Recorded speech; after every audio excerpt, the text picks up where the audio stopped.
지 이런 것을 초래한다라고 내놓을 만한 문제점인가라고 하는 것을 솔직히 좀 생각을 좀 해봤습니다. 그런데 그렇게 내놓을 수밖에 없는 구조가 아시는 것처럼 군 단위 지방체육회 내려가게 되면 사실 행정 인력이 없는 것은 뭐 누구나 다 아시는 내용들입니다. 정규직 행정 인력은 많아봐야 2명, 3명 있으시고 나머지 정부가 생활체육 보급사업 하라고 생활체육 지도자들을 배치해 드렸는데 그분들이 부분적 행정 업무들을 하고 있는 게 현실이지 않습니까? 따라서 이런 분들에게 결국은 선거 업무에 개입을 해서 선거를 치러내라고 하는 이런 구조적인 모순점이 놓여 있었던 것으로 뭐 이해를 했습니다. 그러다 보니까 실질적으로 지방체육회에서 가장 염려하고 있는 부분이 선거 과정에서 혼란 초래 우려가 있었다는 것은 이제 부분적으로 저도 동의했던 상황들입니다. 그다음에 지방체육회 예산 축소 우려 등이었습니다. 경우에 따라서는 저도 이 부분에 대해서는 반드시 그렇지만 않다라고 강변을 했던 적도 있습니다. 왜냐하면 과거에 보면은 과거에 지금은 뭐 지방자치단체장이 당연직 회장님이십니다만은 과거에 불과 몇 년 전입니다. 한 3, 4년 전에 용인시라든지 부천시라든지 그다음에 성남시라든지 수도권의 100만 인구에 가까운 대규모 기초자치단체에서 새로운 자치단체장님들이 선출되면서 사실 지방 실업팀들이 대단히 축소됐던 것들이 사실입니다. 사실 그건 실업팀 육성 그 자체가 해당 자치단체장님의 정치적 성향에 따라서 우선순위가 아니다 보니까 결과론적으로 연단이 50에서 100억 정도 들어가는 실업팀 유지 운영이 지방자치단체 재정에는 상당한 부담이 있었을 겁니다. 그럼에도 불구하고 다른 자치단체장에서는 국민체육진흥법상 일정 규모 이상의 공공기관들 같은 경우는 직장운동경기부를 육성을 해야 된다는 의무사항 때문에 이제 부분적으로 해왔던 점도 없지 않아 있었습니다. 그런데 사실 자치단체장님이 지방체육회장 겸직에서 벗어나게 되면은 여기에 대한 의무감이 상대적으로 이제 해소되는 측면이 없지 않아 있습니다. 그래서 그러다 보니까 아마 지방정부의 지방체육회 예산 축소로 이어지고 이것이 결국 지방연립체육의 붕괴로 이어질 것이고 결국 이러다 보면은 지방체육계 전반에 대한 고용 불안으로 확산될 것이다라는 논리 구조를 가지고 있는 것 같았습니다. 그래서 이런 부분에 대해서는 저희들도 마찬가지고 다 마찬가지고 그다음에 의원님들도 마찬가지고 누구나 다 이행하는 그런 사실들인 것 같습니다. 따라서 이런 부분들을 해소하기 위해서 오늘 이 자리에 여러분들이 모이셔서 의견 개진을 하지 않나라는 생각을 해봅니다. 다음. 그러면 이와 관련된 몇 기관들의 의견들을 한번 들어봤습니다. 대한체육회 같은 경우 철저하게 이제 사실 이 겸직금지 관련된 법률이 개정이 되면서 지방체육회장님이 16개 시도의 간담회를 추천을 하셨던 것 같습니다. 그전에는 명확한 입장이 있으셨는데 간담회를 하고 난 다음에 지방체육계의 반발과 의견들이 상당히 이제 좀 굉장히 뭐라고 표현을 해야 될지 모르겠습니다만은 지방체육계 요구들이 굉장히 좀 절실하면서 이제 이런 내용들로 바뀌다 보니까 결국 대한체육회에서도 우리는 지방체육계 의견들을 철저히 반영하겠다라고 이제 말씀을 하신 것 같습니다. 그러시면서 대부분 이제 3년간 유예도 검토해 볼 수 있다라고까지 얘기를 하신 것 같습니다.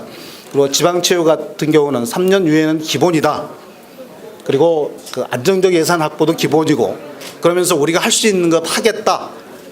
결국은 지방체육회의 법정 지위를 안전하게 해달라. 그리고 재정 지원을 제도적으로 받을 수 있도록 해달라라고 하는 요구가 가장 큰 거였고 결국 그것은 국민체육진흥법 개정의 요구로 나타났었습니다. 그다음에 선거는 가급적이면은 그런 혼란들을 방지하기 위해서 총회에서 추대하거나 선출하는 방안을 선호를 했었습니다. 경우에 따라서는 자치단체장님께서 지명하고 추대하는 것까지 요구하는 경우들도 없지 않아 있었습니다만은 사실 그 부분에 대해서는 현재 사회의 발전상에 비추어서 우리 체육인들이 이렇게 좀 태보직하는 형태로까지 갈 필요가 있겠나라는 생각들도 해봅니다만은 그럼에도 불구하고 지방체육회에서 강력하게 요구하는 대안들 중에 하나인데 그 부분도 한번 논의가 해볼 필요가 있을 것 같습니다. 역시 지방 언론계 굉장히 염려하는 부분들이었습니다.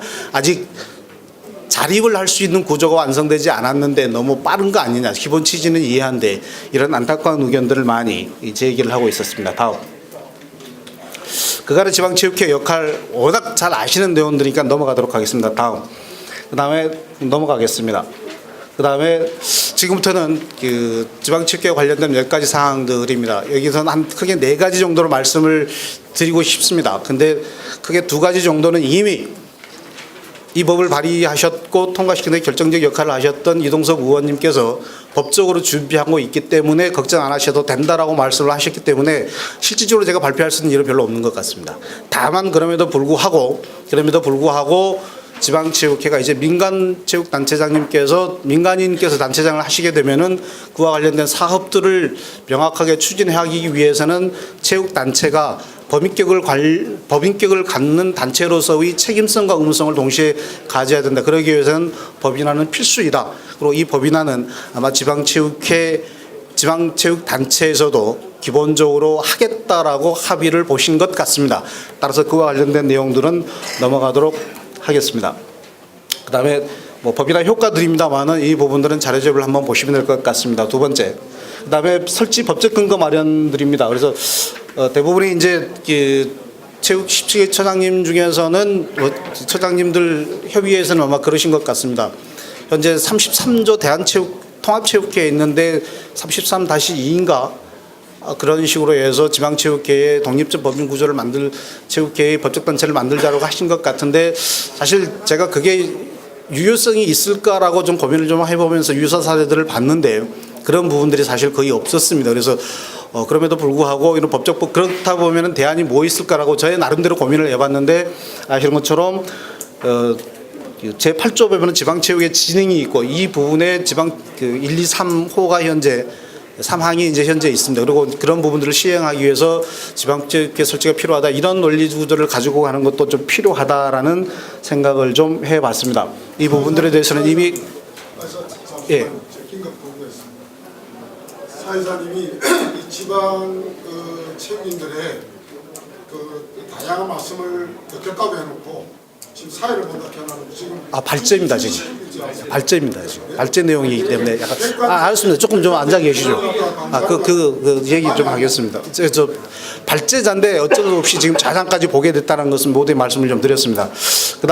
다음이 재정 확보 부분들이었습니다. 그래서 이 부분도 이제 18조 부분들을 좀 할 수 있다라고 권고 사항인데 한다라고 의무사항으로 좀 바꾸겠다라는 논의 구조가 있는 것 같습니다. 그래서 이런 부분들을 좀 봤을 때 저는 국민체육진흥법의 부분적 개정보다는 아마 넓게 보신 분들은 이미 아실 수도 있습니다만은 문화 쪽에 보면은 지역문화진흥법이 만들어져 있습니다. 그리고 이 지역문화진흥법에는 지역문화진흥재단이라든지 그다음에 지역문화진흥협의회라든지 그리고 그런 단체를 설립할 수 있는 근거가 있고요. 그리고 또 법 조항에 의해서 그런 단체들을 지원할 수 있는 근거도 있고 그다음에 국가로 하여금 지역문화진흥을 위해서 재원을 확보하라는 근거도 있습니다. 그리고 나아가서 그런 재원 확보 마련을 위해서 기금 조성까지 조문들이 있습니다. 따라서 지역체육진흥법과 같은 별도의 법률도 필요하다라는 의견들을 한번 고민을 해봅니다. 사실 이 부분들은 체육 쪽에서 2004년도부터 한번 고민됐던 부분들입니다. 그래서 2008년도에 학교체육진흥법 발의를 하고 통과된 이 전부터 저희들이 이제 지역문화진흥법하고 학교체육진흥법이 필요하다고 해서 준비를 하다가 지역문화진흥법 같은 경우는 국민체육진흥법이 있기 때문에 우리 쪽에서는 굳이 필요 없다. 그리고 이미 안정적으로 지방자치단체나 국가에서 지역체육을 진흥하고 있기 때문에 필요 없다라는 논리들이 있어서 이 부분들을 철회를 했었습니다만 지금 생각해 보면 상당히 아쉬운 부분들이 없잖아 있습니다. 다음에 지방체육회 자율성 강화와 관련해서는 처장님들 쪽에서 많이 요청을 하셨습니다. 그런 내용들이 이제 몇 가지 있었는데 그 중에서도 특히 이제 아마 이제 민간이 되면은 인준하는 부분들을 좀 없애달라고 말씀을 많이 하신 것 같습니다. 물론 이런 경우들은 이제 국가가 NOC 대한체육회장 인준도 이미 이제 없어졌고요. 과거에는 1954년도에 대한체육회가 정관을 규정을 하면서 대통령께서 대한체육회 총재였던 시절이 있습니다. 1954년도였었는데 그 이후에 점점 이제 이런 부분들이 없어지고 지금은 이제 대한체육회장도 민간인이 하고 있습니다만은 이렇게 하면서 저번에 통합할 때 다 이런 부분들을 없앴는데요. 이런 부분들도 지방체육회에서도 필요하다라는 의견들을 많이 하셨고요. 이 근거로서는 IOC가 국가올림픽위원회 위원장의 승인을 하는 경우도 없다라는 논리를 제시하고 있는 것 같습니다. 그다음에 체육계 화합형 지방체육회장 선출 방식들인데 아까 모두로 말씀드린 대로 선거제로 해야 된다 아니면 총회에서 선출해야 된다 다양한 의견들이 있습니다만 현재 대한체육계의 구조 같은 경우는 선거제로 해야 된다라고 획일화되어 있습니다. 그러나